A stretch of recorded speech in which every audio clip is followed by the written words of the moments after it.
18 horas. Notícias de Manaus, Amazonas, Brasil e do mundo. Agora na Mix. Legal, hein? 6 horas, 1 minuto em Manaus. Boa noite pra você na sintonia certa. Você no melhor mix do Brasil. Boa noite, equipe 18 horas. Boa noite, Rádio Mix. Boa noite, Karime Leão. Boa noite, Carlão. E muito boa noite pra você sintonizado aqui em 100,7. Obrigada pela sua companhia. Estamos juntos a partir de agora até às 7 da noite, aqui no 18 horas. Mix. Legal, hein? A sua companhia fica ainda melhor com a sua participação aqui pelo nosso WhatsApp 994887592. Anote aí e participe. Exato, né? Afinal de contas, a gente quer saber aí o que você pensa a respeito dos assuntos que a gente aborda aqui e também oferecer novos assuntos aí. Faz com a gente aqui o 18 horas. Obrigada pela sua participação. A gente já agradece de antemão, né, Carlão? Valeu, olha só, anote aí, 994887592 é o nosso WhatsApp. Mix. Começando 18 horas de hoje com os destaques do dia. Denúncia revela que pacientes estão morrendo sem conseguir receber atendimento médico no Amazonas. Ainda segundo a denúncia, pacientes estão praticamente internados nos corredores, como num cenário de guerra. Policiais suspeitos de desviar drogas apreendidas com traficantes estão detidos no núcleo prisional da Polícia Militar. O governo lança o Sisu Social, que pode financiar até 100% das mensalidades. Então, essas e outras informações, os destaques do dia, os destaques desta sexta-feira, 16 de fevereiro de 2024, você confere a partir de agora. Vamos juntos com você, hein? Até às 7 da noite, no ar, mais uma edição do 18 horas. 18 horas. Olá, e abrimos o programa de hoje falando sobre a crise, o colapso no sistema da saúde pública no estado do Amazonas, que é muito sério esse assunto. Além dos hospitais sucateados sem estrutura para o atendimento digno da população, as empresas médicas ainda não receberam os atrasados do governo do estado do Amazonas. Detalhe, viu, Carlão? Como a gente já falou aqui, o governo do Amazonas simplesmente deu calote nessas empresas. O governador fechou acordo e se comprometeu em fazer os pagamentos parcelados, mas adivinha, não pagou. E agora, Karime e ouvintes, uma nova reunião foi marcada para a próxima segunda-feira, dia 19, com as empresas médicas que prestam serviços nos hospitais e unidades de saúde pública no Amazonas. Enquanto isso, a gente começa a receber denúncias de redução no atendimento médico em várias unidades de saúde, hein? Carlão, e as denúncias são muito graves, tá? Uma delas, da advogada Maria do Carmo Cefair, pessoas estão morrendo por falta de atendimento e medicamentos. A denúncia segue falando que existem pacientes praticamente internados nos corredores dos hospitais como se fosse numa guerra. Vamos acompanhar os detalhes agora com a Diné Araújo. A data da reunião na próxima segunda-feira vem após denúncia de empresas médicas contratadas pelo governo do Amazonas de que não estão sendo cumpridos os acordos feitos pelo estado com a categoria no final do ano passado, após a ameaça dos profissionais de não mais prestarem o serviço. Pelo acordo firmado em reunião do governador Wilson Lima com os médicos no dia 7 de dezembro, ele se comprometeu em quitar os débitos de agosto de 2023 no dia 14 de dezembro. Já os repasses do mês de setembro seriam quitados no dia 21 de dezembro e os serviços prestados em outubro de 2023 seriam pagos no dia 21 de janeiro de 2024. O pagamento de novembro e dezembro do ano passado seria negociado em novas reuniões em janeiro e fevereiro, mas o governo não cumpriu o acordo e só pagou o mês de agosto mediante a intervenção do Ministério Público do Trabalho. Uma proposta para os demais pagamentos foi apresentada em janeiro pelo secretário de Saúde do Amazonas, Anwar Samad, mas a proposta não foi aceita pelos médicos. A reunião de segunda-feira também vai ser intermediada pelo Ministério Público do Trabalho. Em meio aos atrasos no pagamento dos prestadores de serviços da saúde, chovem denúncias de abandono e descaso nos hospitais públicos do estado. O mais recente foi feito pela advogada Maria do Carmo Cefair em suas redes sociais. Segundo a advogada, que vem fazendo diversas denúncias sobre o caos na saúde do Amazonas, pessoas estão morrendo por falta de atendimento e medicamentos, além de pacientes estarem internados nos corredores dos hospitais como se estivessem em uma guerra. Mas acredite, eu descobri que a coisa é ainda pior. Crianças estão sendo abandonadas à própria sorte para morrer, vítimas dessa omissão. E o pior, há um descaso grotesco por parte dos governantes. E aqui eu falo do prefeito, do governador, dos seus secretários que agem como se esse caos não existisse. Mães me procuraram e mostraram que denunciaram e até hoje não obtiveram nenhuma resposta às suas demandas pela ouvidoria. Cada dia sem providências é um dia menos de chance de sobreviver. Você sabe o que significa morrer por falta de materiais cirúrgicos e medicamentos? Que espécie de gestão é essa que tira de crianças o direito à vida? Eu vou perguntar de novo, se fosse seu filho, o que você faria? O governo do estado não se pronunciou sobre a denúncia de falta de material para cirurgias em crianças no Amazonas. Odinei Araújo para o 18 horas. Você está ouvindo 18 horas. Agora 6h07, você no melhor Mix do Brasil. Olha só, hein? Como nós adiantamos ontem aqui no 18 horas, 9, conversamos sobre esse assunto ontem. 9 policiais militares do Amazonas foram presos na tarde de quinta-feira. São 4 cabos, 2 sargentos, 2 soldados e também um tenente, Carlão, e a acusação é grave, tá? Eles são suspeitos de desviar meia tonelada de drogas apreendidas com traficantes. O repórter André Meirelles está ao vivo aqui com a gente. Ele conversa a respeito das atualizações sobre esse caso. Boa noite, André. Então, os militares estão detidos no núcleo prisional da Polícia Militar aqui em Manaus, certo? Muito boa noite, Karime, boa noite, Carlão, boa noite a você que nos acompanha ao vivo aqui na 100.7 e também pelo YouTube. Olha, a gente tem aqui as atualizações sobre esse caso desses 9 policiais militares que foram presos aí suspeitos de desviar mais de meia tonelada de drogas aqui em Manaus e que hoje passaram aí por audiência de custódia ali no Fórum Enoque Reis. Bom, essa operação aí que a gente fala agora foi deflagrada ontem pelo DENARC, que é o Departamento de Investigação sobre Narcóticos, junto aí com o comando da Polícia Militar do Amazonas de combate ao tráfico de drogas. E além das prisões dos agentes, a polícia também apreendeu dinheiro, apreendeu celulares aí dos suspeitos e dos presos, 8 são da Força Tática da Polícia Militar e outro é um policial na 26ª Companhia Interativa Comunitária, SICOM, e são 4 cabos, 2 sargentos, 2 soldados e um tenente, né? E o que acontece a partir de agora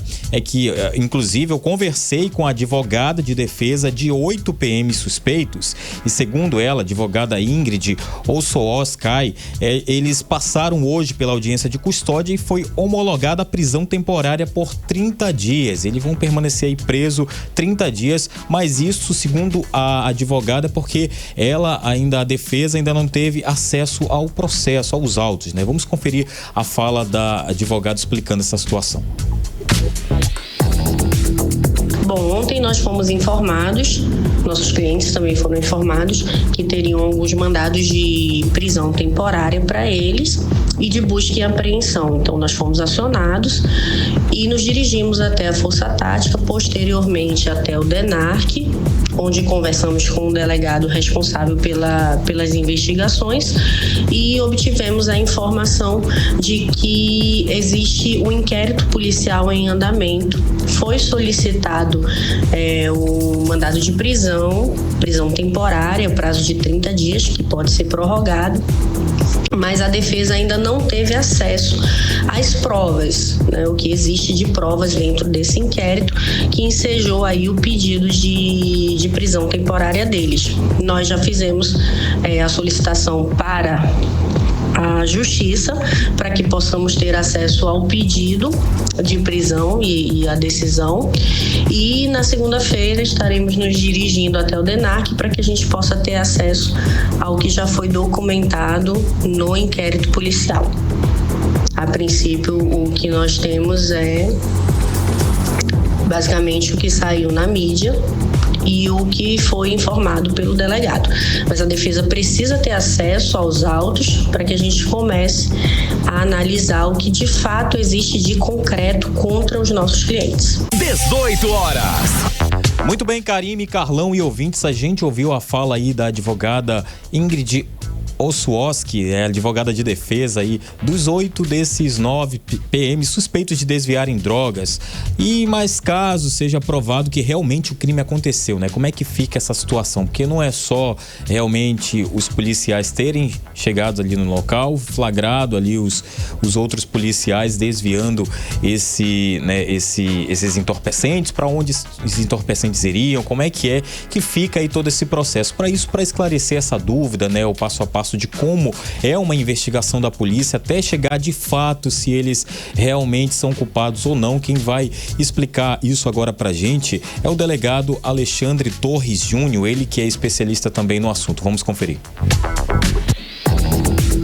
E pelo que dá para perceber, de início as investigações elas apontam que houve ali uma organização criminosa e não apenas uma associação criminosa, tendo em vista que foram diversas pessoas, né? Foram diversas pessoas envolvidas nessa situação.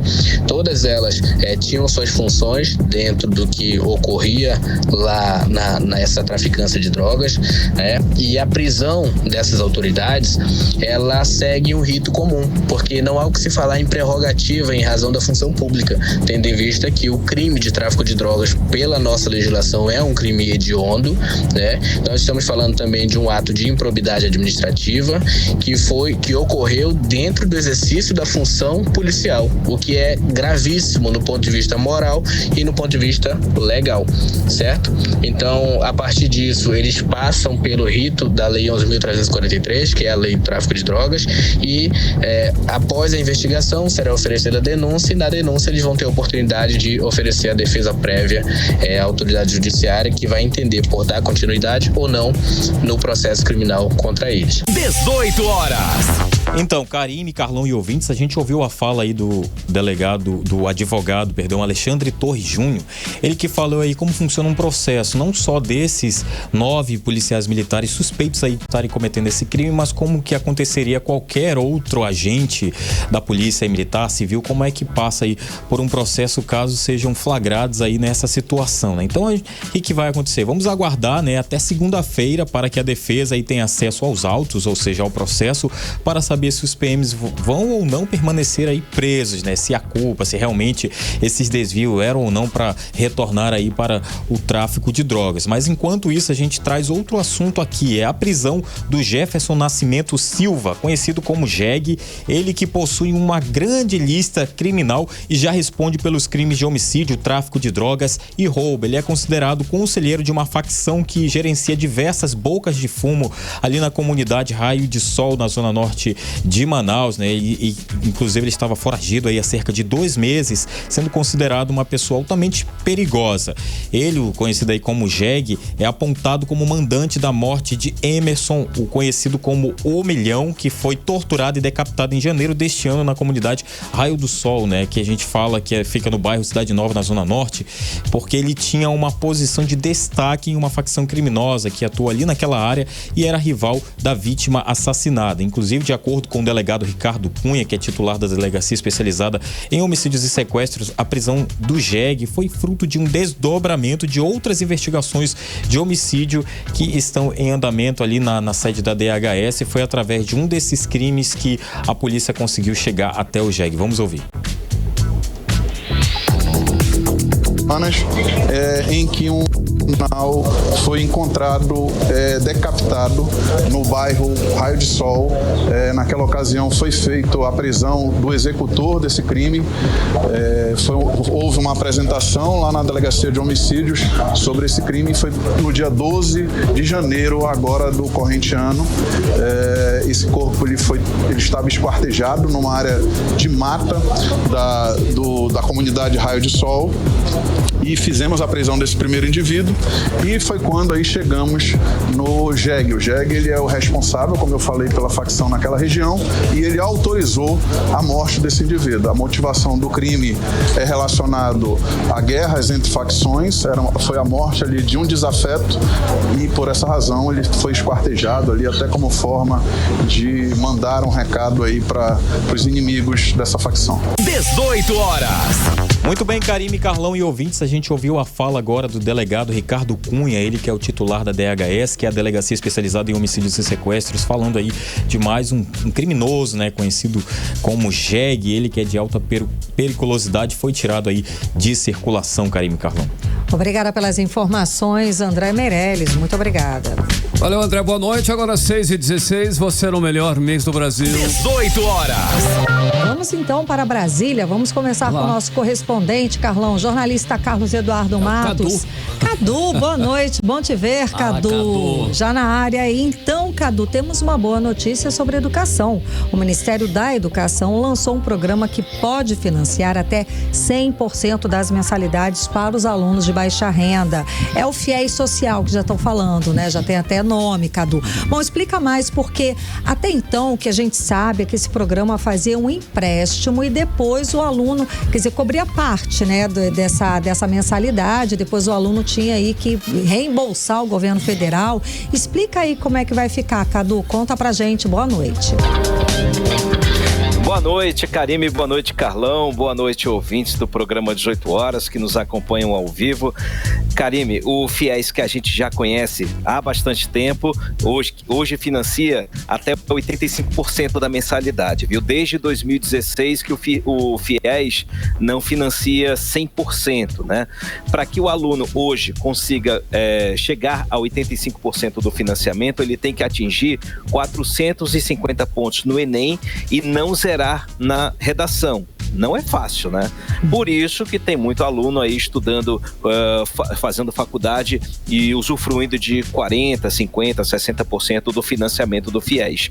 E além disso, Karime, quando conclui os estudos, o aluno já formado não consegue pagar, porque o mundo dele já girou, né? Ele já tem outras despesas, já tem outras prioridades na vida, e os juros do FIES são bem altos, né? E aí ele prefere, já sabendo que rola a negociação, ele espera por uma renegociação e até mesmo do perdão da dívida. O que o governo Lula fez hoje, Karime, dividiu o FIES em duas partes. A primeira parte para atender o público que sempre atendeu, né? Os estudantes com renda familiar per capita de até 3 salários mínimos, e outra parte para atender os estudantes com renda familiar per capita de até meio salário mínimo que estejam cadastrados no CAD único para programas sociais, no caso Bolsa Família, Minha Casa Minha Vida, enfim, é o que você falou, é o FIES social. Para esse público, Karime, aí sim o FIES chega a 100%. O aluno vai poder estudar tranquilo, sem tirar nada do bolso para completar o pagamento da mensalidade, né? Porque, como você disse, quem fez FIES, usou do FIES, paga uma parte, o FIES paga outra, aquele penduricalho danado. No caso do FIES social, é 100%, viu? E os critérios para conseguir o FIES são também mais leves. Basta ter concluído o ensino médio em escola pública e ter tirado boas notas. Esses critérios vão ser melhor esclarecidos pelo MEC nos próximos meses, quando for publicada uma nova portaria. Como você disse, Karime, essa é uma boa notícia para os estudantes de baixa renda que sonham em fazer um curso superior, mas tem uma coisa, o FIES social só passa a valer no segundo semestre. E quando estiver valendo, o prazo de adesão vai ser bem curtinho. Então já tem que quem estiver interessado tem que correr atrás, se manter informado todos os dias para não perder o prazo. Por quê? Porque esse ano, Karime, o governo diminuiu o orçamento do FIES em 11%. Por isso, o FIES vai atender só 100 mil estudantes este ano. É um número pequeno diante da grande demanda. E tem mais, 50 mil estudantes, desses 100 mil, 50 mil são alunos negros, pardos e indígenas. Portanto, Karime e Carlão, o FIES esse ano passou a ser mais democrático, mais diverso, porém está mais enxuto. Então é bom correr atrás. Mais difícil de entrar também, né, Cadu? Nem mais. Exatamente. Cadu, olha só como estão aí os trabalhos na captura dos fugitivos da prisão, que não é mais, né? Inclusive de segurança máxima. Agora é segurança mais ou menos, Cadu, que agora a classificação dela. Como é que tá a força-tarefa que foi montada para a ação, né? Que já divulgou algum processo aí? Algum progresso, no caso? O Carlão, por enquanto não, né? Segundo informações do Ministério da Justiça, até agora os policiais encontraram uma toalha, uma camisa que foram furtadas nas proximidades do presídio. Alguns moradores disseram ter visto os 2 fugitivos, mas de longe, passando, correndo, enfim. E os policiais localizaram uma pegada de um dos presos. Isso aí animou, de certa forma, a equipe de buscas, porque mostra que os fugitivos estão por perto e que as buscas também estão no caminho certo, né? Então a polícia decidiu diminuir um pouco o raio de procura, de busca, né? Porque sabe que a recaptura pode ser uma questão de tempo, né? Ou não, né? Vamos aguardar. Esse caso está sendo tratado, Karime e Carlão, com uma questão de honra para o governo, que precisa resgatar a credibilidade do sistema prisional federal, né? Que é, ou como você disse, que deveria ser de segurança máxima. E que tem a questão política, né, Carlão? Essa falha piora ainda mais a relação entre o governo federal, o presidente Lula e a numerosa e barulhenta bancada da segurança pública, a chamada bancada da bala, que é uma bancada bastante influente, como eu falei, barulhenta dentro do Congresso Nacional. Para quem não está acompanhando essa história, anteontem, 2 internos do Presídio de Segurança Máxima de Mossoró fugiram de forma, até o momento, misteriosa. Misteriosa porque não se sabe toda a história não, viu? Hoje a perícia da Polícia Federal descobriu uma parte do enredo dessa fuga. Os presos teriam feito um artefato usado da própria cela para furar a parede e chegar até o teto. E aí, chegando no teto, eles afastaram a telha, desceram, ficaram lá em cima, né? E aí desceram com a ajuda de um poste, pularam para um poste que estava ali perto, e foram para as grades, usaram um alicate que estava na obra ao lado do presídio para cortar as grades. Tudo muito fácil, sem ninguém ver, porque as câmeras estavam quebradas e também não havia detector de movimentos e nem alarmes. Um absurdo. Ou seja, de segurança máxima não tinha nada, né, Cadu? Nada, meu amigo, só nome. Mas aí por isso que trabalham também com a conivência de alguém de fora, lógico. Para estar tudo desligado, tem uma obra, por um acaso acontecer no exato momento. Mas mesmo assim, um telhado que você pode transpor esse telhado. Esse telhado já devia estar ali engatilhado, Carlão. Não é possível. Que telhado é esse de segurança máxima que é só você empurrar? Não deveria nem ter telhado, deveria ser um concreto armado. Exatamente. Tá tudo muito mal explicado ainda, né, Cadu?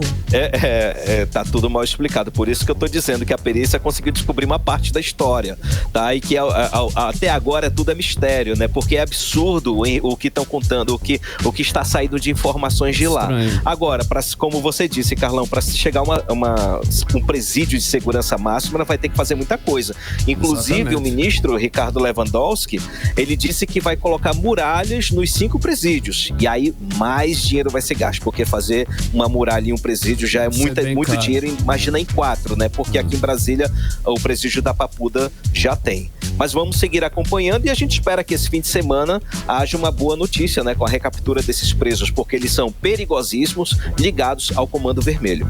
Carlão e Karime. Pois é, e aí tem a nota, né, do Ministério da Justiça que prorrogou por mais 5 dias as restrições em presídios federais. Então estão suspensos os banhos de sol, as visitas sociais e as atividades educacionais de trabalho e religiosas. A medida, que tem validade no período de 17 a 21 de fevereiro, também limita o acesso às dependências do presídio, que são destinadas à vivência, isolamento e inclusão. É isso aí. Os acessos a atendimento médico aos advogados e ao cumprimento de decisões judiciais se mantêm. Bom, a portaria da Secretaria Nacional de Políticas Penais, Ministério da Justiça, foi publicada hoje, justamente, eu acho que já para ter aí um controle maior aí em todos os presídios, não é não, Cadu? É a reação em cadeia, né, Karime? Há uma preocupação com a reação em cadeia, o efeito dominó. Quem está nos presídios federais são lideranças de organizações criminosas. Então, assim que eles apertam o cerco lá, os presídios menores, né, o de segurança mínima, eles agitam, né? Então pode haver rebelião, pode haver outros movimentos em reação em cadeia, né, Karine? Então é importante. É uma situação realmente uma crise. Estamos numa crise. É temeroso, né, Cadu, no caso, né? É realmente bastante preocupante. Exatamente. Essa situação. Não é tão simples quanto parece. É muito sério isso. É uma crise na segurança pública nacional. É muito sério Cadu. mesmo. Cadu, para finalizar, Cadu, traz pra gente aí outros assuntos, os outros destaques, as rapidinhas do dia. Bora lá, Karime. Hoje os parlamentares, a gente está acompanhando de longe aí, os parlamentares da bancada da Bala, a gente ainda é sobre esse mesmo assunto, começaram a colher assinaturas de apoio dos colegas para convocar 2 ministros, o de Direitos Humanos, o Silvio Almeida, e o da Justiça, o Ricardo Lewandowski. A convocação, Karime, do ministro Silvio Almeida é para explicar a participação dele no desfile da Escola de Samba Vai Vai, de São Paulo. A escola, para quem assistiu aí, a escola abordou o hip hop como instrumento de inclusão social, mas uma das alas abordou o que a escola chamou de violência dos agentes do metrô, porque havia violência, os agentes do metrô reprimem os praticantes do hip hop de uma forma muito severa. Só que as alegorias, elas mostravam policiais, né? Tive aquelas alegorias com policial bem brabo, né? Eles hostilizaram Eles tinham chifre no capacete, eles estavam com a maquiagem de demônio, Cadu. Foi pesado mesmo. Hostilizaram agentes de segurança, né? Foi. Então, generalizou ali. Faltou com respeito, no mínimo. Com justiça, houve uma crítica muito grande por parte do governador de São Paulo, por parte do prefeito de São Paulo. Então, aí, em reação, no efeito dominó da história, os parlamentares da bancada da Segurança Pública estão colhendo assinaturas para convocar o ministro Silvio Almeida. Já a outra convocação é do ministro Ricardo Lewandowski, que tem a ver com essa fuga de detentos do presídio de Mossoró. E quanto mais a polícia investiga, mais falhas de segurança vai encontrando. Mas como a gente falou, o Lewandowski, ele sentou na cadeira agora, né? O alvo dos parlamentares, na verdade, é o presidente Lula. Então, os parlamentares já estão se mobilizando para trazer os 2 ministros até março, viu? Em março, os 2 darem seus esclarecimentos ao Congresso Nacional para se explicarem, só que não em comissões, e sim no plenário, o que é bem difícil, né? Não sabemos se essas convocações vão ter o apoio dos parlamentares do Centrão. Sem o Centrão, nada acontece no Congresso Nacional. Aquele muito amigo que a gente tem. Sim. Volto com vocês, Karime e Carlão. Cadu, obrigada pelas informações. Cadu, bom fim de semana. Até segunda, tchau, Cadu. Galera, um abraço. Tchau. Sextou, um abraço. Tchau. 6h28, você no melhor Mix do Brasil. 18 horas. Atenção, vamos dar um giro no trânsito aí, os detalhes das principais vias em Manaus para você agora com Karime Leão. Trânsito. E as câmeras de monitoramento do Centro de Cooperação da cidade mostram que o trânsito segue com excelente fluidez na Avenida Efigênio Salles, sentido Parque 10. Na Avenida Djalma Batista, com a Rua Pará, e a Avenida Torquato Tapajós, próximo ao Clube Municipal, ambas seguem com trânsito carregado, mas sem retenções. Já na Avenida Constantino Neri, com a Pedro Teixeira, há um grande fluxo de veículos, deixando o trânsito intenso nesse momento. Mix. Legal, 6h29, você no melhor Mix do Brasil. Continue aí, continue em 100,7 no 18 horas. Daqui a pouquinho você fica sabendo, o Ministério Público do Amazonas pede do Google a retirada de vídeo que expõe criança Yanomami. Detalhes já aqui no 18 horas. Olha só, hein? Agora vamos conferir o tempo e temperatura, previsão do tempo, final de semana, sábado e domingo, Karime Leão. Previsão do tempo.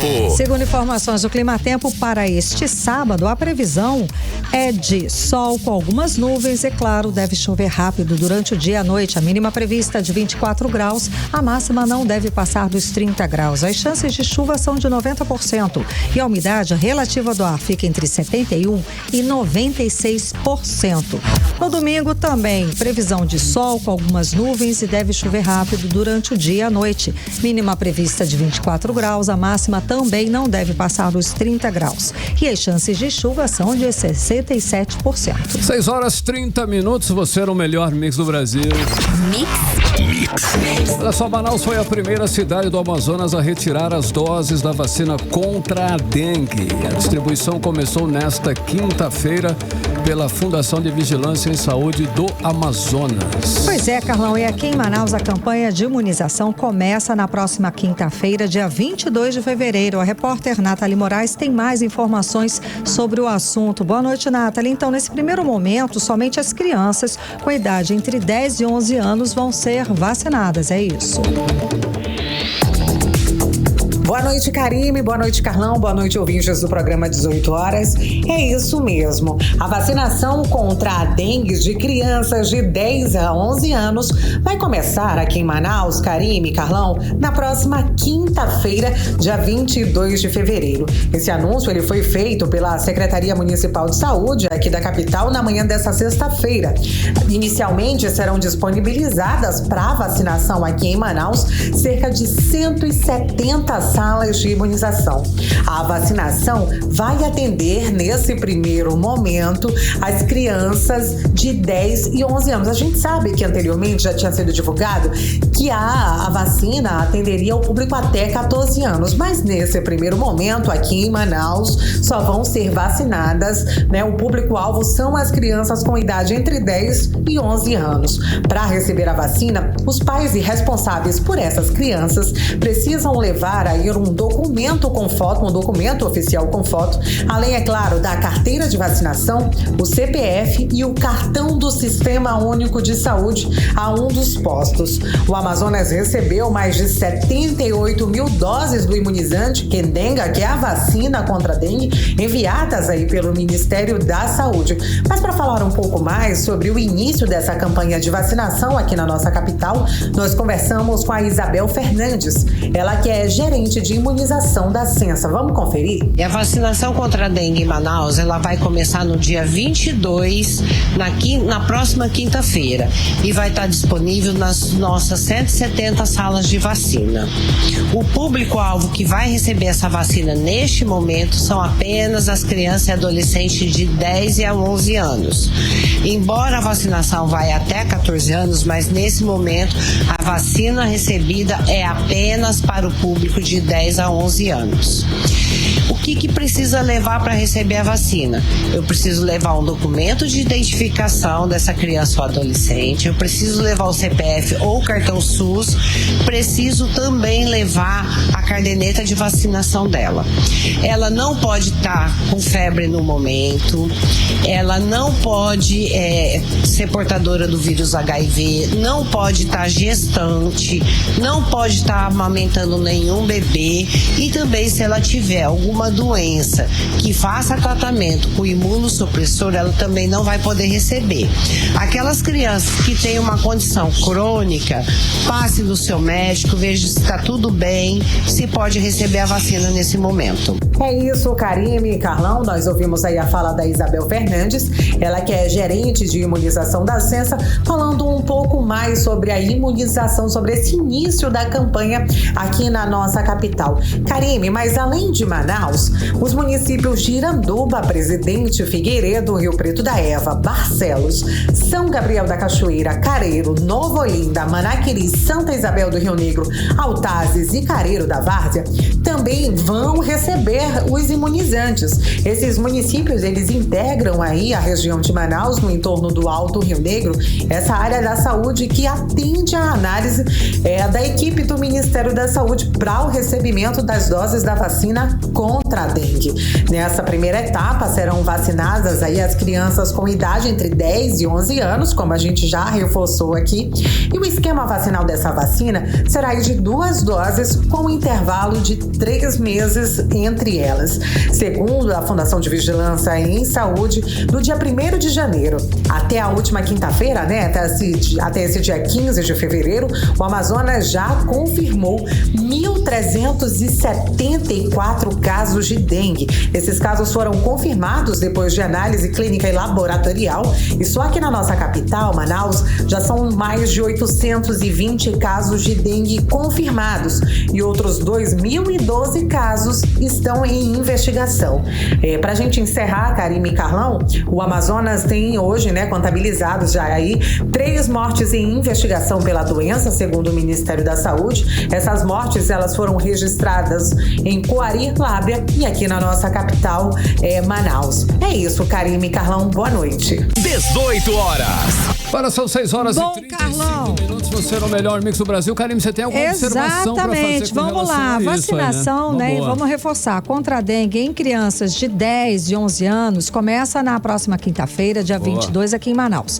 E segundo a Secretaria Municipal de Saúde, vão estar sendo oferecidas em 171 salas para aplicação do imunizante. E além dessas unidades de saúde, também vão participar da vacinação 9 estabelecimentos de saúde que atendem em um horário ampliado, das 8 da manhã até as 8 da noite, de segunda a sexta-feira, e das 8 até o meio-dia aos sábados. As unidades de ensino vinculadas ao programa de saúde na escola da Secretaria e escolas situadas próximas de unidades da rede básica ainda serão incluídas nas estratégias de imunização, segundo a Secretaria Municipal de Saúde. Bom, para que o grupo prioritário receba as primeiras doses contra a doença, é necessário que a criança, vamos lembrar de novo, esteja acompanhado dos pais ou responsáveis, levando documento oficial de identificação, cartão nacional de saúde ou CPF e cartão de vacina. Agora 6h37, você no melhor mix do Brasil. Mix. Olha só, o Ministério Público Federal no Amazonas recomenda que o Google retire do ar um vídeo que expõe ilegalmente crianças e Yanomami de São Gabriel da Cachoeira no interior do Amazonas. Carlão, isso porque, de acordo com o Ministério Público, a publicação do vídeo viola o Estatuto da Criança e do Adolescente e a própria Constituição Federal. Vamos acompanhar mais sobre o assunto agora com Odinei Araújo. A recomendação do Ministério Público Federal à empresa Google inclui a retirada do vídeo também no YouTube. A recomendação considera a comunicação enviada pelo 5º Ofício de Administração com atuação socioambiental da 6ª Câmara de Coordenação e Revisão, que encaminhou o vídeo que expõe ilicitamente crianças indígenas na terra Yanomami.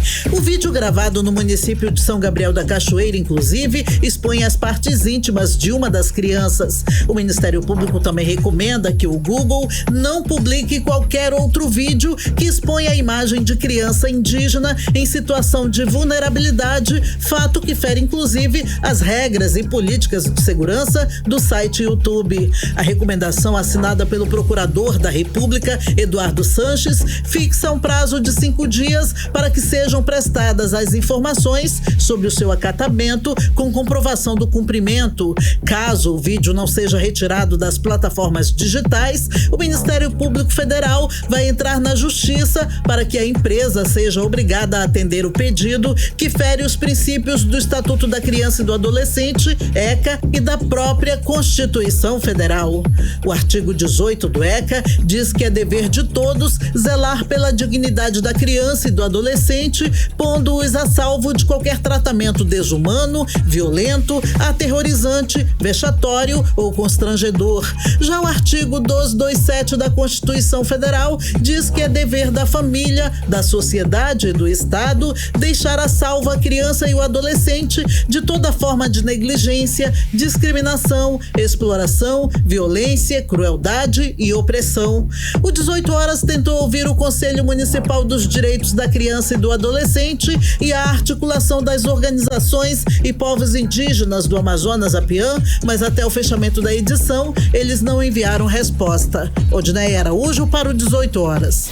Você está ouvindo 18 Horas. Olha, 6h39, você no melhor mix do Brasil. Cresceu o número de registro de crimes virtuais nos cartórios aqui no estado do Amazonas, hein? Mais de 1.000 documentos foram registrados no estado só no ano passado. Pois é, Carlão. Sabe por que esse registro? É o seguinte, é para usar como prova mensagens de áudio, vídeos e comentários comentários negativos nas redes sociais, as vítimas precisam antes registrar tudo nos cartórios para que essas provas sejam consideradas válidas no tribunal. Bom, vamos acompanhar mais detalhes a respeito desse assunto com Nathalie Moraes.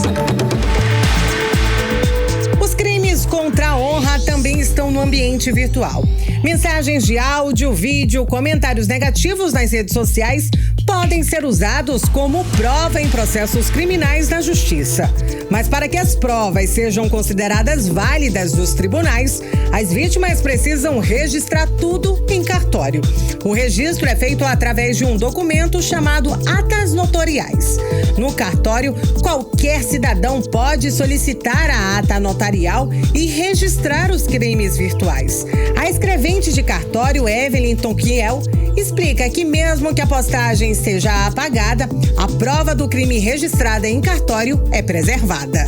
A ata notarial, ela tem essa fé pública e essa segurança jurídica para que a gente possa coletar esses dados, né, documentar na ata notarial e ingressar em juízo. O usuário, ele pode utilizar esse documento para ingressar em juízo. É muito importante, até porque preserva aquele documento, aquela publicação, porque posteriormente alguém pode apagar, né, pode de alguma forma destruir, e a ata notarial, ela traz essa preservação desse documento. Segundo a Associação de Notários do Amazonas, no ano passado, o estado registrou um crescimento no número de atas notariais. Ao todo, foram 1.082 documentos registrados em diferentes cartórios aqui do Amazonas. Isso mostra que os crimes no ambiente virtual também aumentaram. O delegado de polícia, Antônio Rondon, faz um alerta e enfatiza que o cyberbullying é considerado crime e a lei prevê prisão dos acusados. A lei penal agora, mais do que nunca, por meio dessa lei, ela dá a base para que a polícia possa sim investigar. Você deve vir à polícia, registre o seu boletim de ocorrência, a gente vai iniciar as investigações, vamos chegar nos autores desse tipo de crime. O bullying, o cyberbullying, eles podem ser penalizados e agora a lei veio para isso, materializar de vez essa responsabilização. A internet não é um ambiente sem lei, muito pelo contrário. E há pessoas que podem achar que há um certo anonimato. Não há anonimato na internet. O cyberbullying é classificado como intimidação sistemática por meio virtual.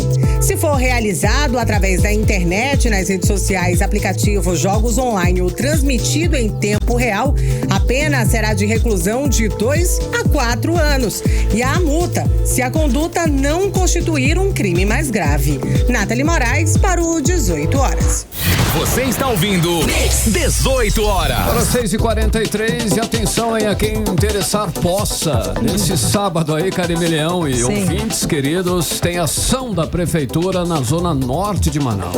Exatamente, Carlão. Vai ser na colônia Terra Nova. E o repórter André Meirelles está aqui, volta a conversar com a gente ao vivo. Tem mais informações. André, boa noite de novo. Então, André, quais vão ser os serviços oferecidos? É gratuito para a população, não é? Boa noite a todos, mais uma vez, é isso mesmo. É uma ação que começa a partir de 9 da manhã e segue aí até 1 da tarde. Vai ser na Igreja Evangélica Assembleia de Deus do Amazonas, que fica no bairro Terra Nova, na zona norte de Manaus. Essa ação itinerante, chamada Cine nos Bairros, vai levar aí vagas de emprego para quem está precisando aí, orientações e, claro, seguro-desemprego, além da realização do cadastro no sistema, né? Outra ação itinerante também que vai ser realizada para levar serviços de emissão do cartão Passa Fácil, isso de forma gratuita à população, vai começar nesta segunda-feira, dia 19, e vai seguir aí até o dia 1º de março, né? E vai ser feita no estacionamento do Estúdio 5, shopping, das 7 da manhã até o meio-dia e de 1 da tarde até as 5 da tarde, que também é uma ação da Prefeitura de Manaus de forma gratuita, né? E durante esse período serão oferecidas 100 senhas para atendimentos pela manhã e tarde para quem desejar emitir os cartões nas modalidades estudantil e comum. Para a emissão, né, desses cartões aí é necessária a apresentação dos documentos, o RG, CPF, e nos casos dos estudantes estarem com o status aprovado no Cine, tem que acessar estudantesmanaus.am.gov.br. E só para lembrar também, Karime, Carlão e ouvintes, que a primeira etapa do concurso da Guarda Municipal de Manaus vai acontecer neste domingo, né? Nessa etapa vão ser realizadas provas objetivas e de redação liberação. E o início, atenção, é 1h e os portões vão ser abertos ao meio-dia. E quando for 12h45 já era, acabou. Então, corre aí, né? É necessário apresentar. Não marque. E não esquece aí de levar para ser apresentado ali na entrada o documento de identificação com foto e o cartão de convocação para a prova, né? Só serão aceitas também para fazer ali a prova aquelas canetas esferográficas de tinta azul ou preta, Karime, Carlão. Valeu pelas informações, André. Boa noite. Agora conferindo previsão do tempo, em tempo e temperatura para esta noite de sexta-feira com você, Karime. Previsão do tempo. Segundo informações do Clima Tempo, a previsão é de chuva rápida para essa noite e madrugada, tá? A temperatura fica entre 24 e 29 graus. As chances de chuva são de 83%. A umidade relativa do ar fica entre 63% e 96%. Mix. Economia. Conferindo os indicadores econômicos de hoje, o dólar fechou em queda de 0,04% e segue cotado aos R$ 4,96. O euro fechou em alta de 0,3% e também segue cotado aos R$ 5,35. O Ibovespa fechou em alta de 0,84% aos 128.875 pontos. E o Amazonas segue com prejuízo da última estiagem. Estamos falando da banana, que ficou mais cara, como explica a repórter Nathalie Moraes. O preço médio do quilo da banana está sendo comercializado em Manaus a R$ 7,00. Em alguns estabelecimentos sequer tem bananas nas prateleiras. Quando o manauara encontra, o preço está lá nas alturas. Em algumas feiras, o preço da banana chega até a R$ 18,00 a palma. O aumento no preço da fruta tem a ver com a escassez provocada pela estiagem aqui do Amazonas. Segundo o produtor rural, Manuel Alencar, a bananeira não se desenvolveu como deveria por conta do excesso de calor no verão amazônico. Deu muito verão e as bananas não é muita resistência ao verão. A Fio 18 e a Piqueneu, elas aguentam o verão. As outras espécies de banana plantadas aqui no Amazonas não suportaram a estiagem prolongada. Boa parte da produção foi perdida pela falta de água. De acordo com o agrônomo Oséia Martins, a irrigação é um fator determinante para o sucesso e também para a produção das bananas. No momento que ela precisava mesmo de chuva, a chuva não estava presente e aí ela praticamente atrofiou os cachos. Cachos que eram para dar aí 20 quilos, 18 quilos, tá dando 3 quilos, 4 quilos. Por isso que a banana tá tão difícil e não tá tendo banana no mercado, exatamente porque quase todo mundo que não tem irrigação tá vivendo esse momento agora. Para não deixar o mercado desabastecido, os feirantes têm trazido a banana de outros estados. E para não ficar sem a boa e velha banana na mesa, o jeito é realmente pechinchar, como explica o aposentado Leonardo Vieira. No canto é mais um pouquinho, no outro canto é mais barato, e a gente sai pesquisando aqui e comprando onde é mais barato, né? Nathalie Moraes para o 18 horas. Você está ouvindo 18 horas. Carlão, o negócio é pechinchar e sair procurando, né? Que não tá fácil. É ruim, né?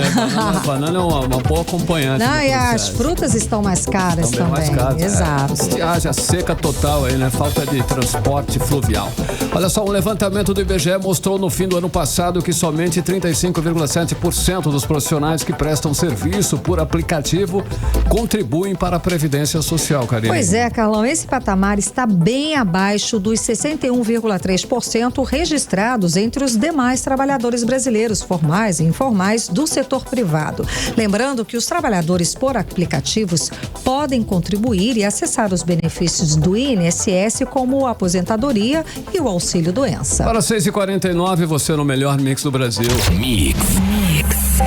Vamos falar agora sobre os bastidores da política local, da política amazonense, que não tira férias e nem recesso de carnaval. Tem muito assunto. Cíntia Blink já está aqui ao meu lado. Afinal de contas, né? Mesmo sem publicar nada nas redes sociais, parece que acabaram descobrindo onde o prefeito Davi Almeida foi passar o carnaval. Não é isso, Blink? Conta mais. É isso. Boa noite, Karime. Boa noite, Carlão e todo mundo que está com a gente na 100.7. Pois é, o Metrópolis, o site de notícias, descobriu aí que o prefeito de Manaus, Davi Almeida, estava no Caribe. Até aí, se foi dito que ele não estava na cidade, tinha o vice respondendo, enfim, tudo certo. O problema é que ele estava em um jatinho, junto com o empresário Roberto de Souza Lopes, dono da Royaltec. Royaltec, que é antiga fornecedora aí da Prefeitura de Manaus desde 2015. Então, ele também fornece para a Prefeitura atual. A pergunta que fica é, quem pagou pelo jatinho? E há uma suspeita de que pode ser dinheiro público gasto aí, ou uma relação esdrúxula entre a prefeitura, entre o prefeito de Manaus, chefe do Poder Executivo, e um fornecedor. Então, isso já virou alvo até de um requerimento solicitando a presença do prefeito para que ele responda sobre isso, esclareça essa questão lá na Câmara Municipal de Manaus, feita pelo vereador Rodrigo Guedes e também com a assinatura já do vereador Capitão Carpê. Eu não tenho informação se mais vereadores entraram nessa manifestação, digamos assim, mas segunda-feira é quando volta a Câmara, é quando volta tudo, né, gente? O Brasil começa, né? O ano novo começa a saber. E assim, uma Câmara que não está totalmente dominada pelo prefeito Davi Almeida. Então é possível que esse requerimento não caia, porque o normal é que algum requerimento que contraria um pouco a prefeitura, ele nem aconteça. Ele aconteça ali, mas não receba quase nenhuma assinatura, então fica por isso mesmo. Dessa vez não, dessa vez é uma Câmara que mais de 20 parlamentares não estão exatamente de bem com o prefeito de Manaus. Então vamos ver como é que essa situação se comporta. Não tá alinhando, né? Ano começando quente pela Câmara, viu? Olha aí, olha aí. Cíntia, falando em... Fechou aí o assunto? Fechei o assunto. Olha só, falando em Câmara, continuando lá, né, na Câmara Municipal de Manaus, o que mudou? Teve troca-troca, inclusive, nessa situação toda aí da Câmara. Dança das cadeiras acontecendo, Cíntia Blink? Dança das cadeiras, porque lembra que eu falei que a Câmara não está exatamente ligada à agenda do prefeito Davi Almeida? Pois é, então ele trocou, digamos assim, o capitão do time dele lá dentro. O líder do prefeito era vereador François e agora é o vereador Eduardo Alfaia. E ele tem essa missão dificílima de unir essa Câmara e fazer valer a voz do prefeito ali dentro. Eduardo Alfaia, ele é um dos vereadores, são 41, né? Que não tem grande expressão, assim, com o público. Ele não tem nenhum super projeto, não é uma pessoa que a gente fala muito nas notícias. Entre os que mais gastaram no cotão, ele fica ali entre o top 10, mas ele não é alguém expressivo dentro da casa. Também não é alguém que tem grandes embates ali dentro com nenhum vereador. Vamos ver como ele se comporta como líder do prefeito em uma situação tão delicada. Vale a pena ficar de olho nesse vereador para ver como é que ele vai tentar desfazer essa situação. Karime, Carlão. Boa Cíntia, sorte, né? Boa sorte, boa, Carlão. Agora, você conversou com o Coronel Menezes e parece que ele aproveitou aí a conversa para alfinetar o deputado federal Amon Mandel. Ele distribuiu alfinetadas em muita gente, mas a do Amon foi em especial porque Amon fez aquele vídeo dizendo que ele não seria candidato e agora, dia 23, ele vai lançar a candidatura. E aí, Coronel Menezes, questionado sobre isso, disse que achou a atitude lamentável, que ele entende que essa ação fez com que Amon perdesse votos, mas que vai ver como vai ficar pra valer, né, na eleição. Ele também fala que num cenário em que dispute ele junto com Alberto Neto, Amon Mandel, a gente não sabe exatamente quem seria o vice, e Roberto Cidade, deputado estadual, que são as pessoas que ensaiam via ali, né, candidato a candidato. Ele disse que num cenário assim, com Davi Almeida não consegue chegar no segundo turno. Claro que ele não fez nenhuma pesquisa para isso, mas é a opinião de Coronel Menezes, que é bem forte. Ele não titubeia não na hora de falar. Não titubeia não, ele fala tranquilamente, ele habla. Ele costuma acertar os chutes que ele dá, né? Olha, é isso, volto segunda-feira e pelo visto com coisa muito boa por aí. assunto, é isso aí. Valeu, Obrigada pelas informações, Cíntia. Até segunda. Agora 6h54. Mix. Carlão. 18 horas. Karime Leão. Rapidinho, Carlão, porque é o seguinte, o Tribunal de Justiça do Amazonas acabou de decretar agora, no fim da tarde de sexta-feira, a prisão temporária. É importante. Dos 9 policiais militares presos suspeitos de desviar meia tonelada de drogas que foram apreendidas de criminosos aqui em Manaus. Lembra? A gente falou sobre esse assunto ontem. O programa e abrimos o programa programa, né? A gente falou, né, do programa, no início do programa. Bom, é o seguinte, segundo a decisão, cabos, sargentos e os soldados vão ser encaminhados ao núcleo prisional da PM. Já o tenente vai continuar no alojamento lá do núcleo da PM mesmo, tá? Os presos são suspeitos, como eu falei, de desviar meia tonelada de drogas de criminosos. 6h55, agora sim. 18 horas. Esporte. Cid Soares já na área. Cid, temos aí hoje semifinal do turno do Campeonato Amazonense e vai ser na Arena da Amazônia. É isso? Procede, Chegou.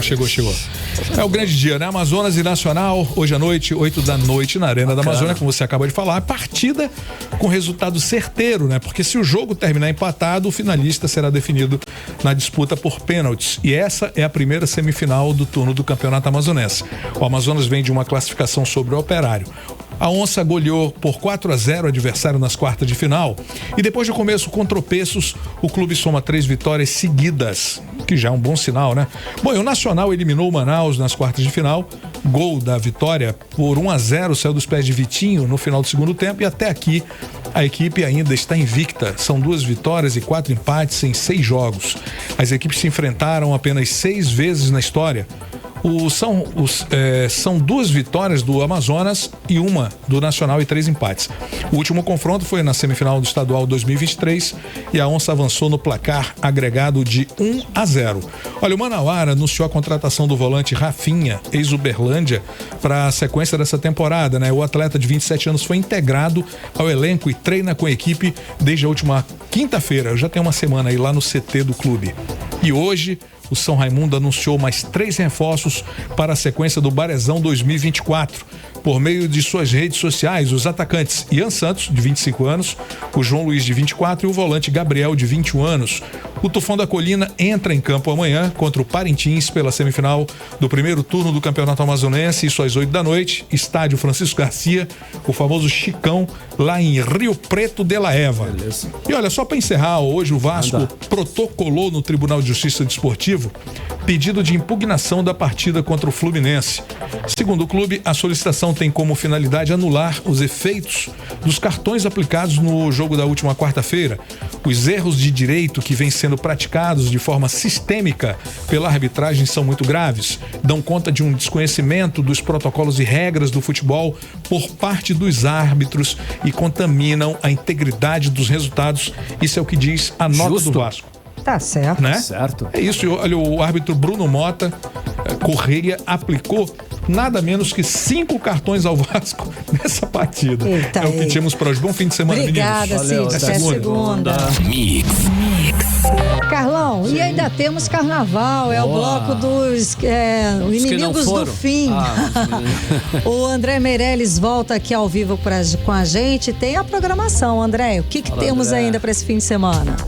Boa noite mais uma vez, Karime, Carlão e você, ouvinte, e também que está nos acompanhando agora pela internet no YouTube. Aí, o Carnaval do Povão, que integra a programação do Carnaval na Floresta, vai ser realizado em mais 3 dias. Atenção, foliões aí que gostam de uma folia, de um carnaval. Ainda tem hoje, dia 16, amanhã, dia 17, domingo, dia 18 de fevereiro, né?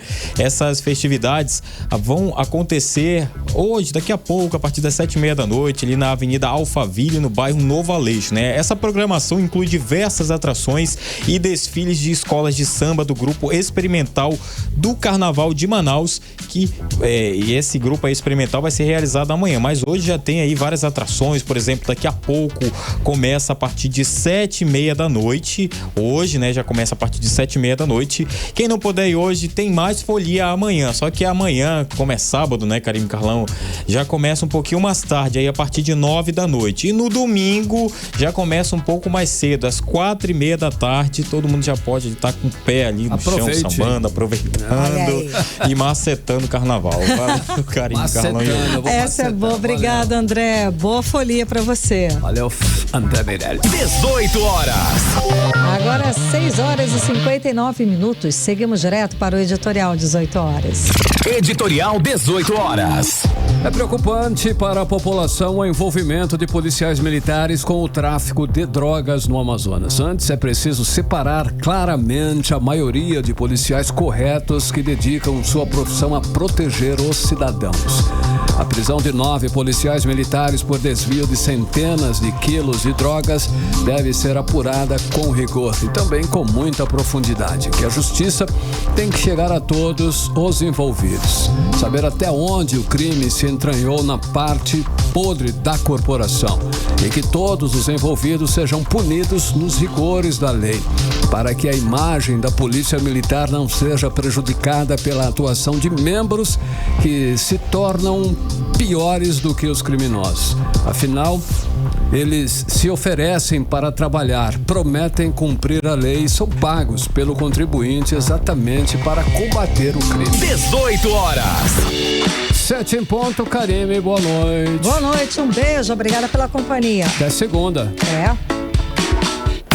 Você ouviu 18 horas.